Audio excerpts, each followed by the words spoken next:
had a meeting here a few days ago on the 1st of April. There was no joke about it. It was a very serious meeting. We called in all our social partners, those organizations that work very closely with informal settlements. And they turned out, and we had a very good meeting. We had representatives of 12 organizations, and we discussed with them that we would like their help to work out how best to protect those people in informal settlements. They remain the most vulnerable people in our country because the social distancing that you and I have been prescribed to keep, it's not possible when people live in informal settlements because by their very nature, it is very congested. And we would need to make sure that they have the same protection that you and I have. And we also want to make sure that they have access to clean water, that they have access to proper sanitation. They've been very cooperative.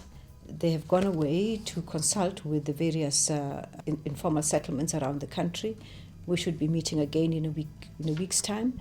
We want to make sure that whatever we do, our people understand we do it for them because we care. We don't want them to feel that we are imposing our will on them. And through the communication that we've been having, I was heartened to hear that the people in informal settlements are just as concerned as we are about the environment in which they live in. When we say wash your hands, where do they wash their hands? They share a toilet with so many people. It just is not the kind of place where you would like to go through the situation that we have of the virus.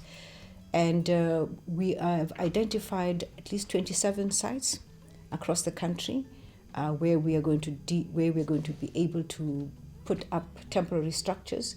Hopefully, as time goes on, we will be continuing with the program and making it proper residential units. We would like, through the social partners that we have, to educate our people about the necessity to volunteer. We don't want to take them away from their environment, but we want them to volunteer to leave. And we want to showcase what it is that we have put up for them. And if they feel that it's attractive enough, we would like them to relocate on a permanent basis so that as they relocate, we are able to take down the structure that has been there.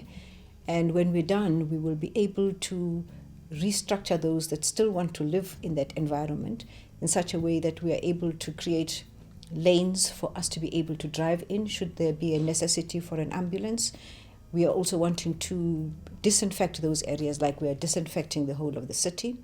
And the trucks that we use for disinfection would not be able to get into the informal settlement because it was not built for that kind of purpose. It was people who came needing shelter and started building around the area that they found comfortable. Right now, we need to plan around them to make sure that they have all the services that government is able to provide, especially in a crisis.